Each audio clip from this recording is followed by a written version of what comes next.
Welcome to the Crosstown Nine. We are back with another episode. Chris and Jhon bringing you all New York baseball. Although to this point, it hasn't really been all New York baseball. It's been very one-sided. But today, we're going to change that up a little bit. We are going to talk about that crosstown team, the Mets, a little bit.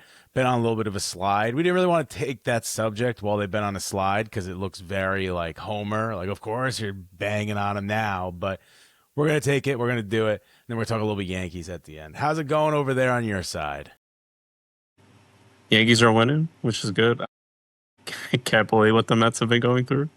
But yeah, it's pretty crazy. That's why it's like we gotta kind of talk about it. Yeah. Mets have lost 11 straight games.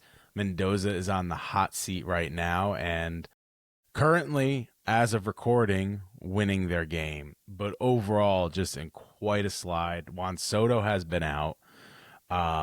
Just going through some of the statistics of the games. I mean, their top statistic getters are not anything to write home about. It's just been a tough season for the Mets so far. Yeah, and it's interesting. Well, it's like we did talk about the Mets in one of the earlier episodes, and we went and did a little back and forth about their rotation. And I think I was higher on their rotation than you were. I think you were more, I had a little bit more skepticism about it, and they just have not been good. Like, I think all their ERAs other than McLean are like above 5 or above 4, which is not where you want to be.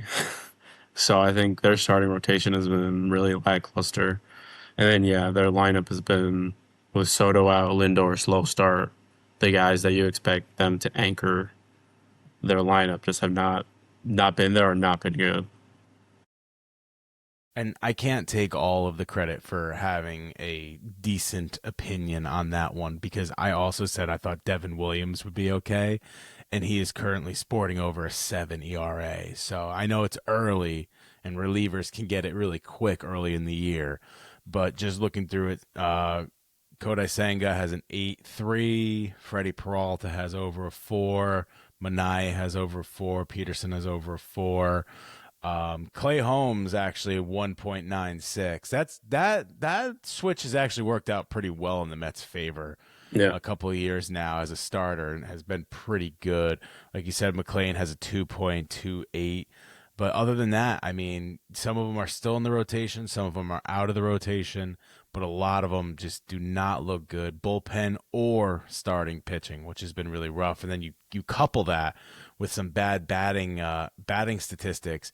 Luis Robert, however we wanted to say it, if anybody missed that episode, we went back and forth an entire episode on his name.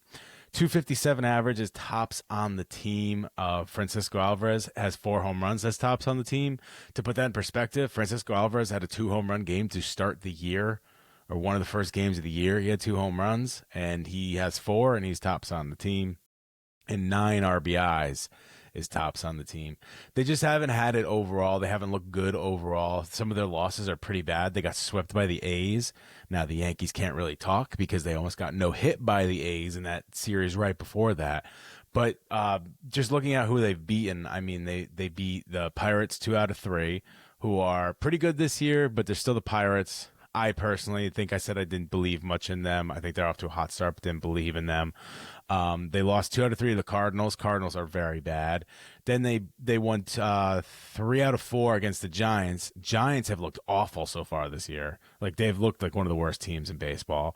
Lost 2 out of 3 to the Diamondbacks, and then lost every game since. Every game since. They beat the Diamondbacks the first game. Lost every game since, and now we're at 11 straight, and they're against the Twins right now. So have the worst record in baseball at 7-15, which actually shocked me a little bit. Usually there's a team that has like 2 or 3 wins at this time, but 7-15, believe it or not, is the worst record in baseball. Yeah, and Byron Buxton just homered actually, so now it's 3-2. Mets are 3-2. Up by 1. As of recording, they are so now almost losing, which is people are going to say that we jinxed them.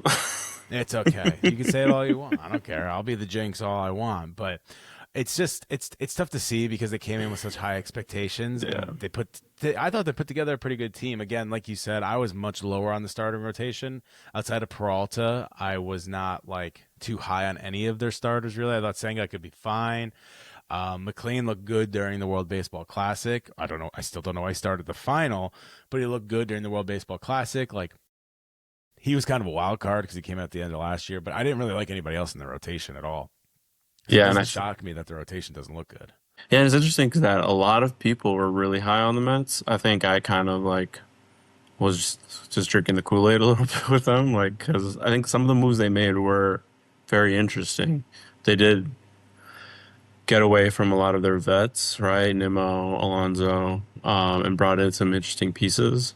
But everyone was like picking them to win the division or like be one of the teams competing in the NL after the Dodgers, right? So for them to be like this underwhelming is really surprising. I think you said it in the beginning. Mendoza's seat is scorching. Scorching Like I hot. just they Scorching need to hot. like start winning games or else they're gonna start making big changes in season. Yeah, and I mean, Polanco, we talked about moving him to first and what that can be. He's been out basically all year. He hasn't even really been on. I mean, he's had a couple of stints and he got hurt early in the year where he was day to day, comes back. Now he's on the IL. We've talked about how they have a bunch of shortstops basically playing the entire infield and how that's going to work out, and it hasn't worked out great. Marcus Simeon has not looked too great either. 234 average, only one home run. Again, we say this all knowing it's early in the year, but especially in the NL East, it'll get late early for sure because there's a lot of good teams in there. Although some of them are not doing well on No, the top of the Phillies are Mets right now. struggling too. Their Phillies are just as bad, right? Yeah, the Phillies are Record wise. struggling as well, record wise. So it gives them a little more breathing room, but you want to figure it out before the other teams figure it out, right? So the Braves are 16-7, the Marlins are 11-12. They've been on a little bit of a slide as well. I think they won two straight, but they were a couple games over 500 a couple days ago. 10-13 for the Nationals, 8-14 for the Phillies, and then 7-15 for the Mets. So they're actually one game ahead of the Mets, the Phillies, that is. I mean, the Phillies run differentials minus 42. Only bringing that up because I'm just seeing that now, and that's insane. That is insane. That is really bad. The Mets being minus 25. Yeah, the Phillies season has been like I think they're being a little covered up by how bad the Mets have been, but the Phillies are shockingly bad because I think they were also like co-favorites. A lot of people were low on the Braves, who are now leading the division, but I Yeah, think the Phillies were easily the favorites coming in, and they've just had a really down year. But even like I don't even look at the Mets coming back for the division because while that's possible, I'm like you just think about how many good teams there are in the NL. Like at what point does the wild card just also become unrealistic for them? Like yeah. with the start that Pittsburgh got off to, obviously San Diego, Chicago, St. Louis being surprising. Who knows where they end up, right? As we get into the middle of the Even season, but Arizona. Arizona's 13-9. San Francisco, we were just saying how bad they are. They're 9-13. yeah, So they're even above them. Every single team in the Central has over 10 wins. The Reds are leading with 15 wins. Pittsburgh, St. Louis, and Chicago all have 13. Then Milwaukee has 12. Um, I like looking at run differential because at the end of the day, you can usually tell if a team is yeah, actually good based on it, right? Like there could be a team that's 6 games over 500 but has a negative 17 run differential. Good example, they're not a bunch of games over 500, but the Athletics are 12-11. They lead the West right now, but they have a negative 17 run differential, which just shows that the team's actually not that good. They're winning close games and then getting absolutely shelled. That doesn't usually sustain over 162 games. yeah. Well, Eventually yeah, it rises. Tampa's 12-10 and -11, but then you have Detroit 12-11 with a +17. Yeah, I mean the entire AL East except the Yankees have a plus 28. They're 13-9, looking to move to 14-9 right now. I have no idea what inning it is, but they were winning last time I looked. Then every other team, Baltimore is a -5, which is close, but every other team is minus double digits. You just said the Rays -11, Toronto's -23. They've been hugely disappointing to start the Yeah, year, they've been. and Boston's -13, and they've also been disappointing to start the year. They had high expectations coming in as well, especially with that rotation. that they put together. But Crochet just has not looked good. That curveball just hasn't been there. I don't even think he's really throwing it, and that's his bread and butter. But that's usually a tall tale sign early in the year is that Yeah. run differential. Like I Cleveland agree. is supposed to be bad, 13-11 -7 run differential, and like you said, Detroit plus 17, and they're 12-11. That just means you're blowing out teams and losing close games, and that's gonna. The one that's really crazy. And the reason I bring these up so randomly is because I'm finding this out as I'm looking. This part of it, like I did my Mets and Yankees quick research. Detroit is 8-1 at home and 4-10 on the road. That is a huge difference. Where they've played. I Because don't that's know. wild. Let's see. They've played at Boston, but they went 2-2, so it's not that crazy. They got swept by Minnesota in 4 games. That's wild. 2 of 3 from the Cardinals, so there's your 4 right there. Swept by the Oh no, they went 2. I said 4, and yeah, I must have. Oh, the Cardinals was at home. 2 of 3 from the Padres. They won. Swept by the Diamondbacks. Lost 4 to the Twins. So not really world beater teams here. Fascinating. That is pretty crazy to see because I did not expect to see that one. Well, that's like a fun game to play on here now. Like just looking at home and away splits. Like Yeah, Seattle's some of 9-6 at home, 1-8 on the road. Yeah, so I was gonna say a lot of these road splits are bad, but I guess that makes sense if there's a lot of good home teams, right? That's actually I guess hilarious. the National League doesn't seem to have. Cincinnati's actually 9-2 on the road and 6-6 at home, but there's not that big of a difference on these road game or these National League teams. It seems the biggest one I would say is Arizona 7-3 and then 6-6 on the road.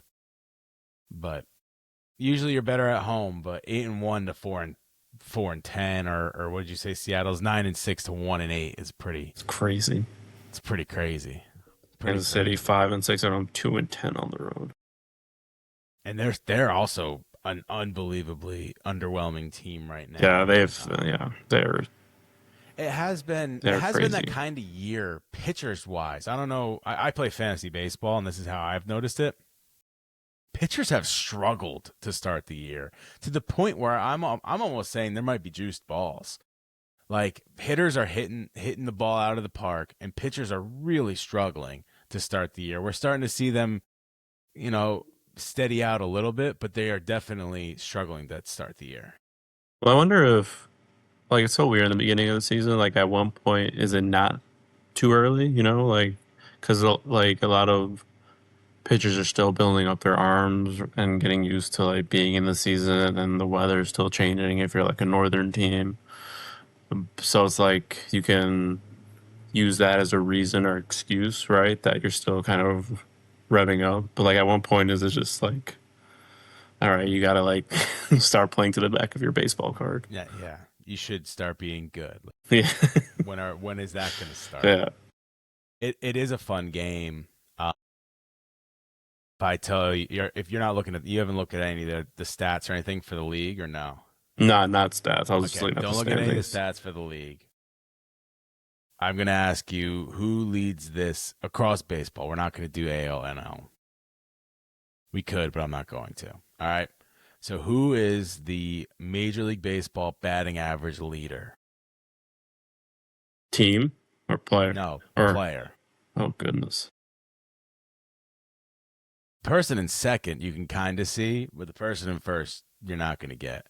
I can tell you the team. He's a Dodger. My goodness. Is it, not the catcher who's raking, right? Is Andy Page is a catcher? Oh, Paez. Yeah. He's another name. Whatever. It's funny with him because if he wasn't a Dodger, I think he would just be so hyped up as a player. But he's a Dodger. Because he's a Dodger. No one cares. Surrounded by half a dozen other legendary players. That he's just a random baseball player on the Dodgers. Well, it's funny because 2 of the 5 on there are super random. Like Vladimir Guerrero Jr. is the second best average right now. Xavier Edwards, who we talked about in the last episode, is number 3. Ben Rice, who I guess he's might be random to other people, but not to us. We predicted he would be one of the breakout player for the Yankees. And then Liam Hicks of the Marlins is number 5. Like just very strange. Now, here's one that this is the reason I wanted to do the game in the first place. The wins and ERA leader in baseball right now. Same person, Is a 5 wins, 0.28 ERA. I actually feel like I've seen this. Not Otani, right? Not Otani. It is an It's LA pitcher though. You're just in the wrong league. oh my god. What's his name? Jose Soriano of the Angels. Of He has course. 5 wins and a .28 ERA. And that's not nothing because at this point you're about 4-ish starts in. Yeah. Well, if So you're getting like wins, yeah, you're at least pitching into the he's middle of the 5 game. starts. You're right. That Yeah. was a stupid statement. He's 5 wins in because he's Yeah. or 5 games in But 'cause he has like 5 it wins. means you're pitching deep enough into games anyway that like Yeah. you're getting the recorded win. But like, yeah, it's impressive. And it's Aaron freaking the Ashby Angels. also has 5 wins. Chris Sale, Michael Soroka. Good to hear his name again. That was a tough ending for him with the Braves there. Yeah, Chris Sale's And then back and throwing George heat. Kirby.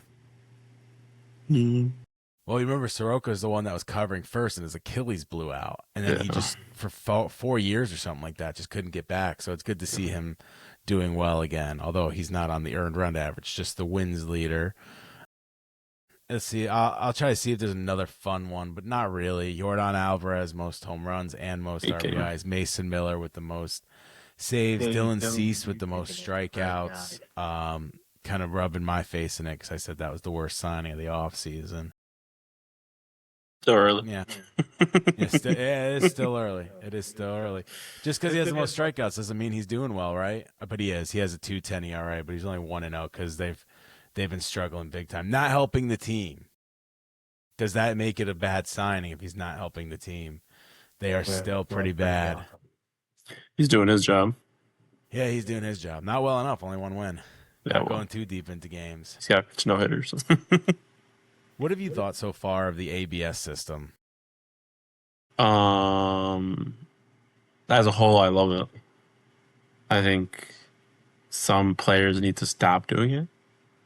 Yes, I think I you agree need. with that I one. think you need to, from a strategy standpoint, I think you need to just limit it to certain players because we've seen it with the Yankees. Right early on, they were tapping for everything, but as it kind of evened out, like players are just making emotional decisions and bad decisions that you're just like, stop. Like there are some players where you just need to like tell them that you are just not allowed unless it's egregious. But overall, I think it's great. What I don't like is the conversation of it becoming a full-time thing. Because I think you'll get to a point where the games just feel kind of tedious and long, where you're just like waiting for everything to be confirmed or reversed. Yeah. And then you're back to old baseball where you're twiddling your thumbs waiting for things to happen. Yeah. I don't think that's good. I agree with that one. I don't think it should be a full-time thing either. I do enjoy the ABS system as well. I think the biggest flaw in it right now is that there's only 2. I think it makes it so like once you do the one and you don't get it, people are scared to do the second one because then you're done for the game. I think it needs to be like 3, at least 3, if not 4. I guess you could say 5. I think 5 is too much, but like it has to be more than 2. Would So you do a can mess up situation? once. There was I forget, there was a different podcast I was listening to that I heard an idea of like the last 2-3 innings, it being similar to like the 2-minute warning of auto reviews, right? Like, would you think of an idea like 7, 8, 9, or the 8th and 9th, where like there's more like auto review of strikes and balls, where if you So it's implement like the called ABS, from above or something like yeah, that. or like even just the 9th inning, just to avoid it, and where if guys are out of challenge, you don't have a situation to like the WBC, right, where an egregious ball is called a strike and ends the game. Well, in the WBC, they didn't have any. There Yeah, was that's what I'm no saying. ABS system, which Like they where, probably should have put in there. like if you have let's say like a game that decides a playoff, like playoff spot or in the playoffs, and you have in the eighth or ninth inning, and someone gets rung up on a terrible call, but they're out of challenges, and would you want it to be auto reviewed and auto reversed in like the ninth inning, where you're I not think getting the having it late complaints? in the game is good. Seventh is too early. There's no Yeah, point that's at fair. that point. That's 6 innings, only 6 innings of the two. But maybe the eighth and the ninth, especially, I would say the eighth and the ninth. I think the eighth is just as big as the ninth Yeah, in many ways.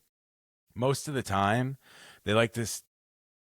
Most of the time, your big hitters are coming up in the eighth. Like sometimes it is the seventh. I can understand that, but like the eighth is usually when your big hitters are coming up, and that's when you really need to lock down and really put it together. Most of the time, and if you really think about it, of the 162 games that go into the bottom of the ninth inning, it's usually the bottom of the lineup for some reason. Most of the time, if it's a shutout, that's because 1, 2, 3, 1, 2, 3. But it's just kind of the way it rolls, where the bottom of the order comes up in the bottom of the yeah, ninth. that's true. So I think having it in the eighth and ninth is a good idea. They've also talked about having a camera assisted check swing, and they said the check swing will be the baselines, and I don't know how I feel about that either. They're implementing it in the minor leagues, right? Or like that I being think that's where they their, want to start it. Yeah, I don't know if they yeah, have or not personally, but that's where they're yeah. going to want to start it. Because I And they're remember, saying I think of Girardi the brought it up in a broadcast. yeah, but it's going to go up the first and third base. Like the foul line is going to be the marker Hmm. for if it's a swing or not. And I don't know, like that's at that point it's a swing. Like it's not, you know what I mean? Like you kind of have to Yeah, go all the way around to get that far around on a swing. yeah, I but I think think at that's kind of the least point, right? Is get the egregious ones. That's always been my thought about replays and reviews and stuff. And I think is it's get the gone egregious get ones. the egregious stuff right and or reversed. And but I think it's just all become so ticky tack. Like you look at a like I think basketball goes through it a lot, where it's like if you review something from multiple angles in slow motion, you're gonna find something wrong. And I don't think that's supposed to be the point. Like I don't think that's the point of replay of like, oh, it skimmed the hair on his finger, so it's all out on him. Like I don't think that's the point Yeah. of it. That's how I feel, and maybe you feel different. That's how I feel on plays at like a stolen base at second that gets a 20-minute replay because Oh, the foot his like cleat popped up. kind of Yeah, came up or something like that. Those ones just let human error be human error at the end of the yeah, day. I feel like if he came off the base, sure, but if his index finger came a half a centimeter off, and we're like, oh, he's off the base now. We have to look at it for 20 minutes. I feel like we're not doing justice to the replay system. I yeah. get it. Get all the calls right. I understand that, but that's just not one we have to continuously look at. The when it was challenged in the first place by whoever challenged it, it was not because they were like, "Oh, I saw his index finger go off." Yeah. It's because they are just wanting that to be an out, most likely, or they thought it was close enough to do the replay. That is not what they saw to do it in the first place. Yeah, and I think even with ABS, like you're seeing the calls being reversed with it like catching like point oh 0.01 like part of the baseball. And again, I don't think Yeah. that's the point. Like I don't No, think that's the point of ABS. I guess if you get it right and it's so quick that it's okay.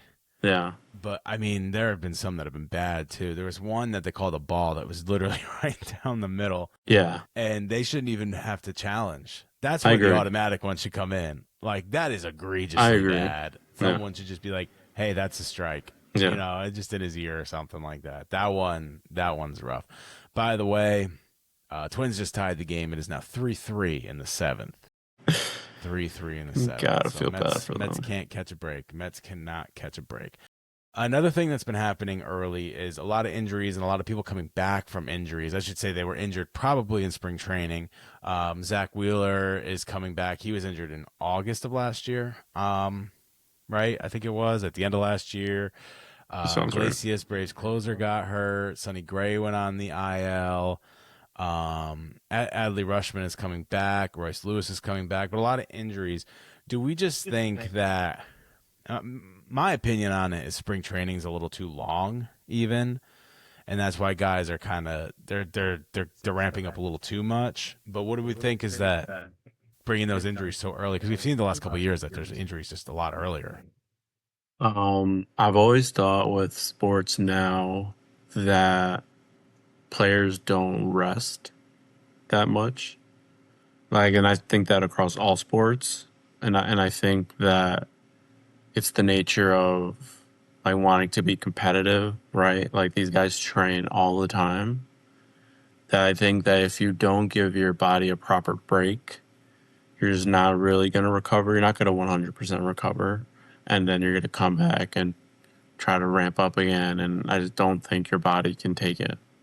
So like I is spring training long? Sure. Like I think the pitchers need it.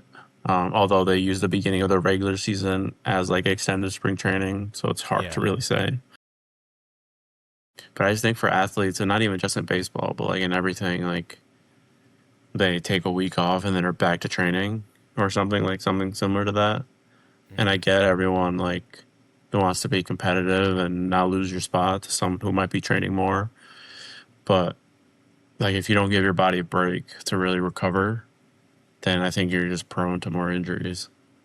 And I think we've and seen that when with baseball and pitchers and arm injuries a lot.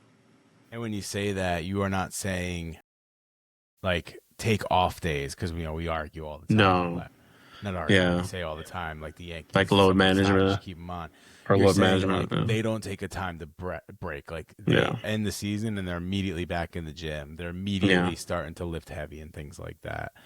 And I agree. That's something that in all across sports, like you said, is happening where they want to stay in the gym. They want to be at the peak of their abilities at all times.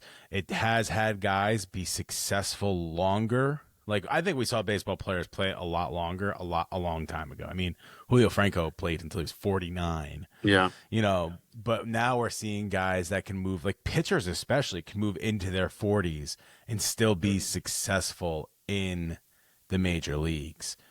So I think that's where they're probably getting it from. They want to be in that like territory where I could play longer, get bigger contracts, get bigger contracts.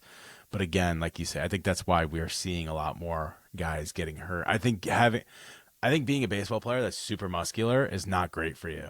I think yeah. it's I mean, we've going to seen cause that, injuries. right? We've seen someone like Stanton with muscle injuries left and right. I don't say Judge because a lot of his injuries are freak injuries, but Yeah. like Stan is a big example of it. Like if you're not flexible and you're overly muscular, you're gonna get hurt. There's so much pressure on your body when you're playing baseball, like so much like quick twitch movement that you're like, if you're not flexible and have like enough body fat on you essentially to withstand it, like you're just gonna get hurt. Yeah. I mean, you have to. The difference between something like football, basketball, and baseball is there's a lot more rotation and movement like that in baseball that can cause you to get injured.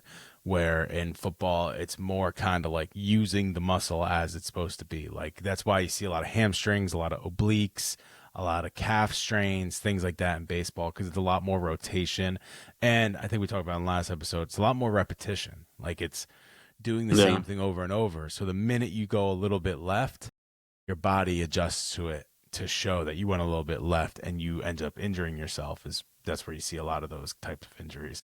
There was a article and I want to move into this. There was an article on ESPN.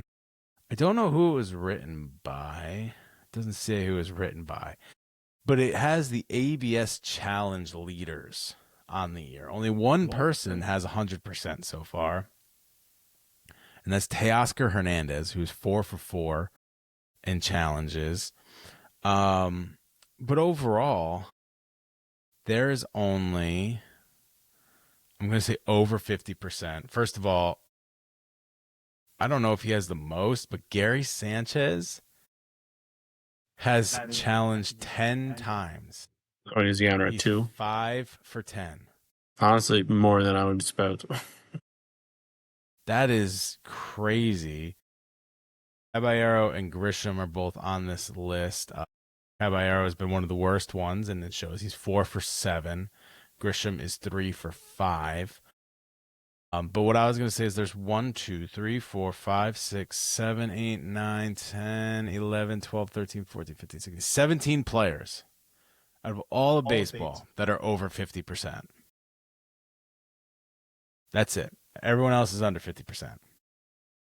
Yeah, I think that shows you that, like, some guys just don't know the strike zone. What really shocked me is that, like, you have guys that are in the 7s, and obviously Gary Sanchez is at 10. Most of these guys are at 4, 5. There's a lot of 6s. I just thought there'd be more. But the reason I wanted to go over this was not because of that. I wanted to go over it because the pitcher's ABS, which I don't think I've seen a pitcher argue one once. There was a Yankee that did it. There's 2 Yankees that have done it. But I don't remember them doing it. I think I've watched every game so far. I don't remember either of these guys doing it. But there are 1, 2, 3, 4, 5, 6, 7, 8, 9, 10 pitchers that are 1 for 1. And Max Fried is one of them. That's one of the Yankees ones. There's one pitcher in baseball that's 1 for 2, and that's George Kirby. Everyone else is 0 for. Most of them 0 for 1. There's one 0 for 2. The other one is Will Warren's 0 for 1. I haven't seen a pitcher do it. I'm just surprised more pitchers haven't done it. Yeah, I think it's been kind of just like mutual understanding that the catcher's going to call it. And I don't really know why. You would think the pitcher can kind of see it. Is the way I just knowing pitchers, you would think they'd want to do it more. A lot of them argue the zone when they don't think something's a ball or a strike, but maybe you just have to, like you said, trust your pitcher to get that call right. But yeah, only 2 is like the high I see, and then the one that we see the most of is catchers. Yeah. So let me move this window over a little bit so I can see it a little better. So my eyes will not be looking at the camera for a minute. Mitch Garver. Sorry, there's 1, 2, 3, 4, 5, 6 that are perfect. So I'll just read them off. Adley Rushman, Travis Denard, Adrian De La Castro. I guess he's on Arizona. PJ Higgins, Mitch Garver, Higgins, and Jefferson Cuero are all 100%, with only Mitch Garver having. Mitch Garver has 6 for 6. PJ Higgins is 4 for 4. Everybody else is 2 or 3. That's it. JT Realmuto is 6 for 7. Dylan Dingler for Detroit is 11 for 13. Carson Kelly also has 11 challenges. He's 9 for 11. Hunter Goodman of the Rockies is 13 for 17. Salvador Perez is 16 for 21. So the catchers are definitely doing it more than anybody. Yeah, I think they do it a lot. Yeah, my surprise is that more pitchers are doing it. Yeah, my surprise. I'm not surprised the catchers are I'm not surprised the catchers do it. 21. 6%. I mean, I've never heard of PJ Higgins. Like looking him up, I've never heard of PJ Higgins. Is he even the starter? He might not be the starter for them. He's only 4 for 4, so he might be like the every 5th day guy or something like that. I know Kansas City's supposedly very good at it, but he's only played 4 games. Okay. Yeah, that's what I'm saying. Okay. Probably hasn't played that much. But when he's in there, he's tapping that helmet. He's tapping that helmet. I don't see any Kansas City pitchers that have done it, but I know they say Kansas City's one of the best at challenging. But the numbers are still young. I can't wait to look at these numbers at the end of the year. Yeah. I think a lot of teams will make a lot of adjustments on. I think so too. Who's allowed more of it? Who's allowed to challenge and whatnot? Just be banned from doing it. And now you're hearing about reverse framing for the catchers to I saw that. fake out the batters. Like it's bad, so they hit their helmet. It's funny. So JT Realmuto is 6 for 7, and the backup catcher is 7 for 10. So that is definitely part of their game plan. Is hit that helmet, They don't even care if it's not JT anymore. Hit that helmet. Well, they have teams here too. This is great. This is great. So, what are these three percentages? I don't know what these three percentages are because it has like so the athletics is a 61%, 50%, 50%, 54%. But is that Interesting. what is that? Is that like what are we only did three, right? We did batter, we did pitcher, we did catcher, and is it like overall? Is that what this last one is? They don't even have anything explaining it.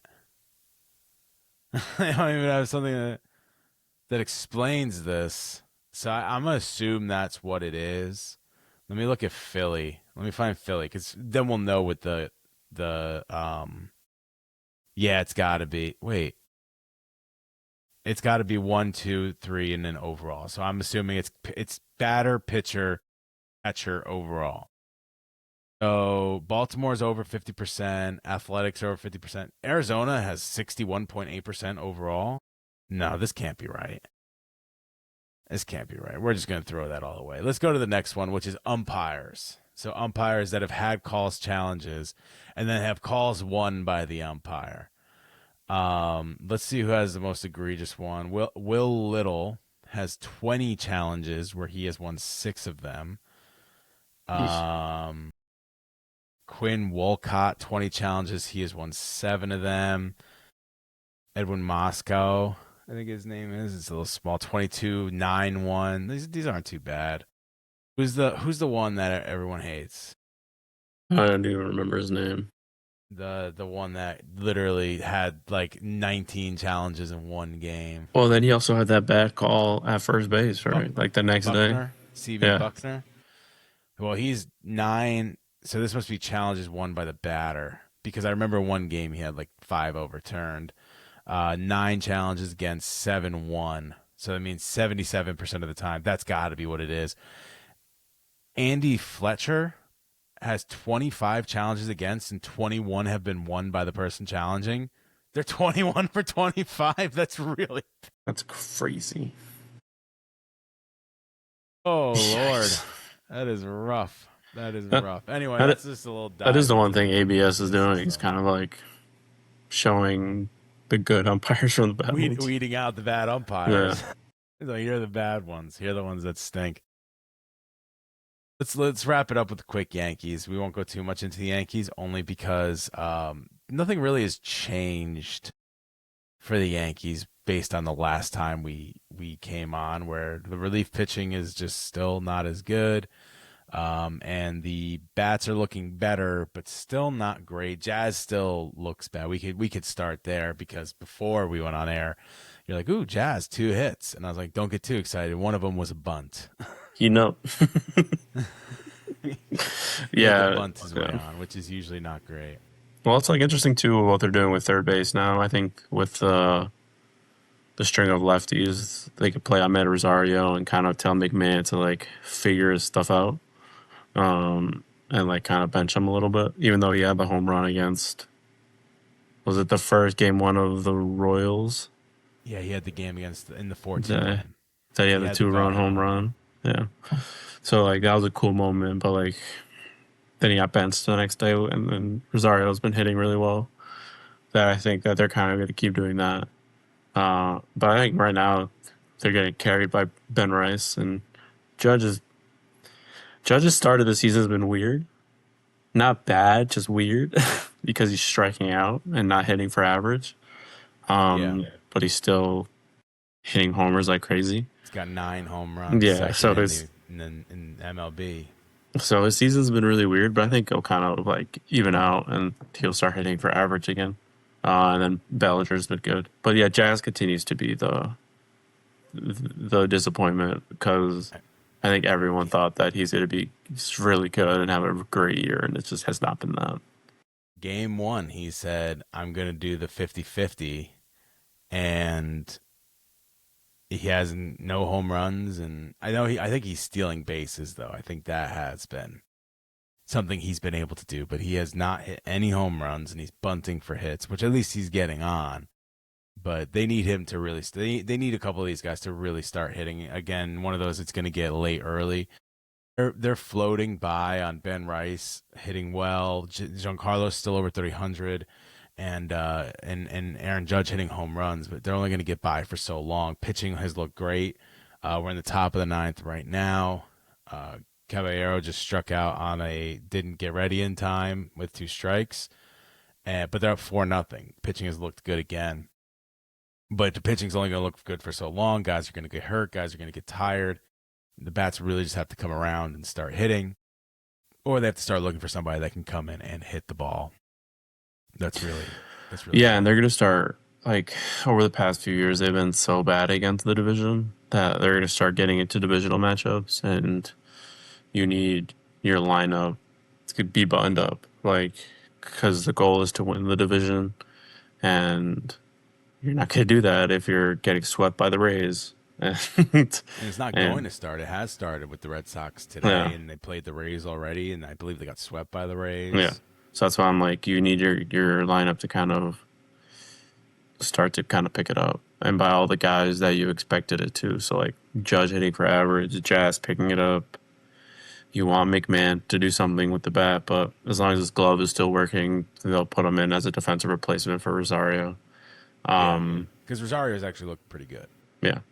Grisham still, like, he had the 2-homer game before, but like still not hitting well for average. So he's been weird. Yeah. So you want some of those guys to kind of like start getting a bit more consistent. Your Grisham, your Jazz, who's ever is playing third base that day.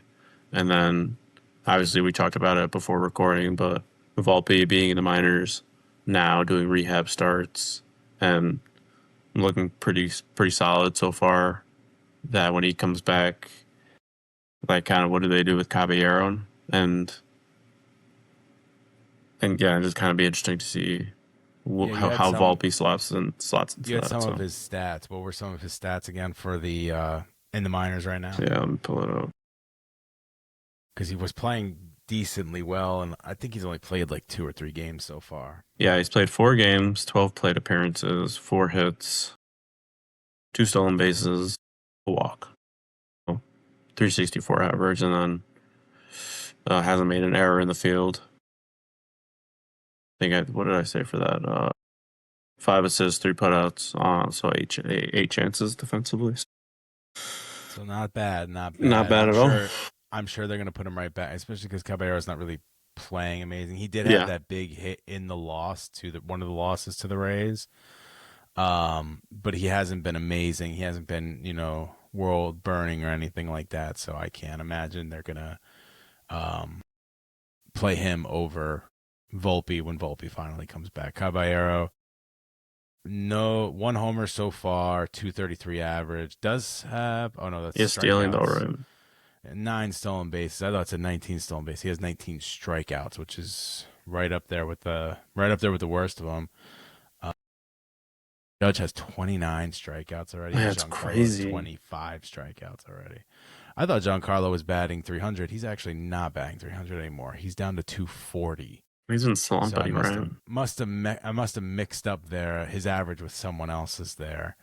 I don't know who it could have been. The only person over 300 now is Ben Rice. Cody Bellinger almost at 300. And Rosario is at 270. So they're all doing just fine. Those guys are. The rest of them are struggling hard.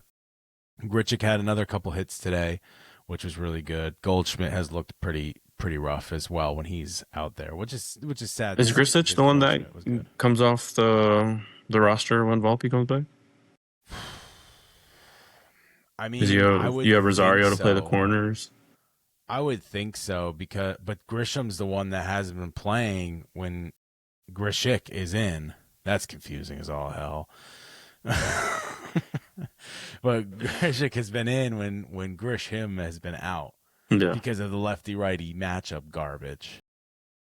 They just got to start playing these lefties against lefties. That's just got to be what it is. Where's the fun in that? The fun in that is then get someone else. My only thought would be off the street to fill in center for when a lefty's on the mound, and we're not doing something right. My only thought would be you play Ahmed Rosario in the left, Belly in center, and then you have Caballero play third and McMahon on the which is bench. which I believe Bellinger was the one that was in center with Grichuk in the corner Yeah. for today. So then you'll just have Rosario take that spot, I guess. Without trying to go on a rant here, so I won't go too overboard, but like Grisham not playing against lefties is ridiculous. The guy's getting paid like $8 million a year, and he can't play against one side every time. He can only play only against righties. Yeah. Then I what don't was the know. point of re-signing him? Why They would they wanted the even re-sign him? Just they wanted keep the draft Bellinger in pick. center and go with the other side. They wanted the draft pick. Wanted the draft pick. Then they put a qualifying offer on him. Someone's going to sign him. I don't know if he was they No, he was. eligible for a qualifying. They gave him the qualifying offer, and he took it. That was the crazy part. I think it was like 23 That's mil. even so don't even do anything. Trade him. Like, what are we doing? Like, he's getting paid over 20. The end of the story is he's getting paid over $20 million a year, and he can only go. So he's getting paid 20 to go against righties, and Grichuk is getting paid the league minimum to go against lefties. Like, if you don't see what's going on there, then that's a problem in the front office. That's funny. Are they both hitting 167? That's hilarious. Well, that's why they're there. So they get 167 against the opposite hand. But that part just frustrates me. Is that he's getting paid over $20 million a year to bat against one side, and that's it. He's not doing it. If you thought he was worth that, if you were going to give him the qualifying offer, knowing he might accept it, then you have to be sure that he is someone that could be out there every single day. If you don't think he'd be out there every single day, then he shouldn't be out there at all. That's I just agree. I agree. my cold take or hot take or whatever you want to say. It's They're probably doing a cold it. take at this point. They were doing it with Ben Rice in the beginning of the season, where they platooned him with Goldie, but now he's like, Then Ben Rice decided to hit he's 400 just and Goldschmidt yeah, hits he's 067, and yeah. it's a very That easy decision from there. yeah. It's like, all right, he's not a platoon guy, and we should just play him every day. Ben Rice is 25 and Goldschmidt's 45. Maybe we could have thought of that earlier. Like, oh yeah, maybe he shouldn't be playing. Goldschmidt's pretty much a player coach at this point. Yeah, I mean, some of the decisions of people they brought back, like I feel like Goldie, Goldie's up there with one of the more surprising. I didn't think they were going to do it. I didn't think they're going to do it either. Because why? At this Yeah. point, you knew Ben Rice was going to be the first baseman. If anything, like if he had to go to catcher, like because they're like, oh well, what if they need him in a different position because he caught a little bit last year, and the catcher position, although Austin Wells was pretty much a lock, it's not really a lock, right? Like, what if they need him as backup, whatever? Like, all right, throw Bellinger at first, like make some moves around that. Like Goldschmidt did not end the year well last year, and Well, I I think like Paul Goldschmidt. I was really hoping he would be like the guy that can come in and be. He doesn't have to be MVP Goldschmidt, but like 20 home runs, 240 average would have been really nice before Ben Rice broke out. yeah, But he wasn't needed back. yeah. Well, I think they brought in Goldie to continue to do the platoon stuff, and then Ben Rice is again. This is going to the conversation we had last episode about talent evaluation. Like they brought him in to continue the platooning with Rice, and then Rice was like, "No, I can hit lefties if you just play me enough." And now they're like, "Oh, I guess we'll just play Ben Rice every day, and Yeah. Goldie can just hang out on the bench until almost defensive like- replacement." I guess. It's almost like when you're playing MLB The Show career mode, and you're going to be really good because you're controlling your player, right? And you're hitting 650 with 40 home runs. Yet you're batting eighth and playing every other day because the game has not adjusted to how good you are. It's still on your overall, but not how good you actually are. It seems to be how the Yankees sometimes do things as well. So, Like he's batting 400 with 8 home runs, and they're like, he needs to platoon. He's not there yet. Like you could just look at the stats. That's And sometimes crazy, yeah. you don't forget all the analytics. Sometimes just look at the stats. What do the stats say? The stats say he's pretty dang good. Here we are. Now he's not platooning anymore. He is 0 for on the day today. Yankees looking to close it out. He's We were over gonna 4 with close the 4 show. strikeouts. Yuck. Yeah, 0 for 4. Not doing too hot. I think he did get hit by a pitch, so he has been on base. So that on base streak is there. of I don't even know how many games it could be. It could be one for all I know. The Mets are going into the ninth, tied at 3-3. We're gonna not keep you here live play by play, but I think we'll stay on until the end of the Yankee game. Once the Yankee game wraps up, we'll call it a day for ourselves as well. Do you have any closing thoughts on your end before this game ends? Closing thoughts. Nothing specific. I am liking how the Yankees are playing baseball, but it's also like the Royals are so surprisingly bad that I'm curious to see like as their schedule progresses. Because who do they have coming up next? The Yankees after the Red Sox. After Because the like Red Sox, there's Astros who also yes, aren't that I great, I will but probably be at some of those games. So if you're there, say hi. but like the All Astros. Texas for the next six. Yeah. Astros, Rangers. So like once I want to see them like as they hit their stride, playing like play more good teams, seeing good arms, and kind of seeing how they stack up. Because like beating up the bad teams is kind of what you're supposed to do when you're the Yankees. And then I'd like to just see their bats 1 through 9 just get more consistent. Like Get some especially hits, damn it. like Jazz just start doing what you were doing last year. Like just kind of ease back a little bit. You don't need to go 100% all the time. Like ease it back, play your game. It was plenty good enough last year. And then I don't even know what to say about McMahon. He's a tough one, right? That's like He's a just hitting tough your head one against a because wall. I mean he's defensively the best third baseman they've had in who knows how long. But I mean, like Gio Urshela was a better hitter than Ryan McMahon is, so it's Yeah. like it's tough. It still hurts that when a year ago you tweeted about Suarez, and I was like, "You're gonna get Ryan McMahon. That's the Yankee way right there." He hits 240 and good defender, and the guy no one expects. That's the one they're going for. And guess what? It's Suarez would have been exactly who they're so going fun for. on the Yankees last year. Yeah, a lot of errors, but would have hit some I know. moonshots. Had a lot of errors on that team. But yeah, they have the Texas swing and then 4 against Baltimore at home. They're at home for a while after that. 4 against Baltimore and then 3 against Texas. And then they play Baltimore 2 series later. So that's fun. And the Subway Series right in the middle of it there. The 15th through the 17th. And then I'm going to one of those Toronto games. So if you're going to one of those Toronto games, I'll see you there as well. That Monday game I'll be at. Not baseball related, but NBA. Did you hear that Victor Wembanyama got a concussion in Game 2? He is Oh, out. did he? Oh, I did not That see that is actually. I was too big for busy the mourning the Spurs. Game 2 loss of the Knicks. Yeah, that was a tough one. Tough one. Now me over Yeah, here, Orlando Magic took the dub in that was Game crazy. 1. Crazy, I remember watching. I was watching the beginning of it, crazy. and I'm in a group with a bunch of Knicks fans. Yeah, And I texted them. I'm like, "Are the Magic about to upset?" It was like the first quarter. Just like, yeah, and they "Are the did, Magic about to upset the Pistons?" They're like, "You and say they that with did. 6 minutes left, not 6 minutes in."